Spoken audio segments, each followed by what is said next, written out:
Good morning बच्चों, हिंदी कक्षा में आपका स्वागत है।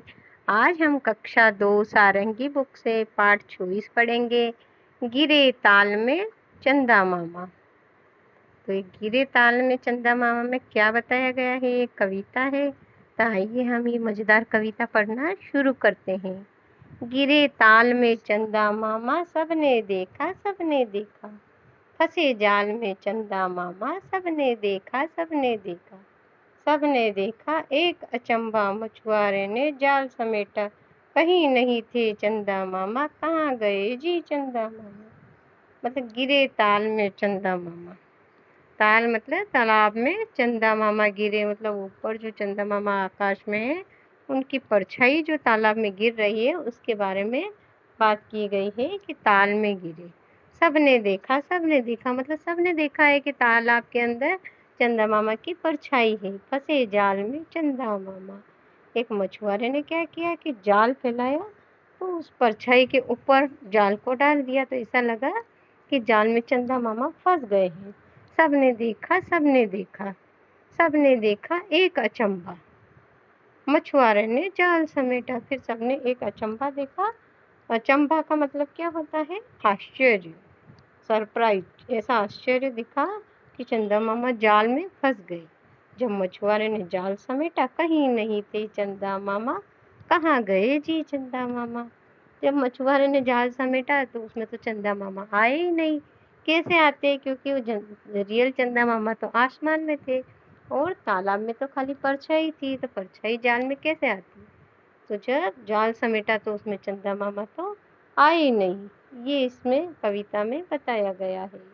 अब शब्दों के खेल में क्या है? कविता में अचंभा शब्द आया है। कविता पढ़कर अनुमान लगाइए कि इस शब्द का अर्थ क्या हो सकता है। अचंभे का मतलब क्या होता है? अचंभा मतलब आश्चर्य, एकदम से आश्चर्य हो जाता है, वो ये कैसे हो सकता है, वो वाला आश्चर्य। नीचे दिए हुए किस वाक्य में अचंभा शब्द का सही प्रयोग हुआ है? यह देखकर अचंभा हुआ कि सूरज प्रकाश देता है। तो बच्चों ये बात तो सच है कि सूरज प्रकाश देता है। इसमें अचंभे वाली तो, आश्चर्य वाली तो कोई बात है ही नहीं, इसीलिए ये बात गलत है। यह देखकर अचंभा हुआ कि चांद रात में दिखता है।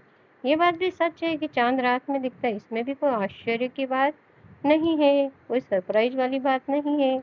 यह देखकर अचंभा हुआ कि आधे मैदान में बारिश हुई और आधा मैदान सूखा था। हाँ, ये बात सच है कि आधे मैदान में बारिश हुई और आधा सूखा था।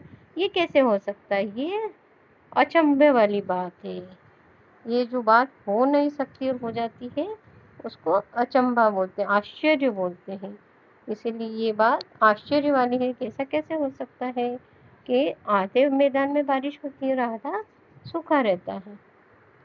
तो ये अचंभा शब्द का सही उपयोग इस थर्ड वाले वाक्य में हुआ है।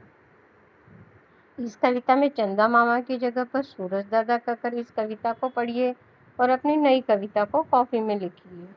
आपको चंदा मामा की जगह सूरज दादा को रखते हुए एक नई कविता बनानी है और उसको कॉपी में लिखना है।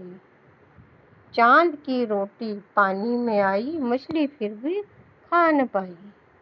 मतलब तालाब में क्या है, एक मछली भी थी और चांद की रोटी। तो रोटी, चांद को, जो चांद की परछाई है उसको रोटी की उपमा दी गई है कि रोटी भी गोल होती है और चांद की जो परछाई होती है वो भी एकदम गोल गोल रोटी की तरह दिख रही है तालाब में। फिर लेकिन मछली पास में आई, फिर भी वो उसको खा न पाई। कैसे खाती परछाई को? क्या कोई खा सकता है बच्चों? तो इस तरीके से चांद रोटी की तरह दिख रहा है लेकिन मछली फिर भी उसको नहीं खा पा रही है। चांद की रोटी किसे कहा गया है? चांद की जो परछाई है उसको चांद की रोटी कहा गया है। मछली चांद की रोटी क्यों नहीं खा पाई होगी? क्योंकि उसको कैसे खा सकते हैं? कोई परछाई को कोई खा सकता है? परछाई को नहीं खा सकती, इसलिए मछली भी चांद की रोटी को नहीं खा पाई। ये कविता बहुत ही प्यारी थी बच्चों और यहीं पर पूरी होती है। मैं उम्मीद करती हूँ कि आपको ये बहुत अच्छी लगी होगी और आपको समझ आई होगी और मज़ा भी आया होगा। थैंक यू बच्चों, मिलते हैं अगली क्लास में।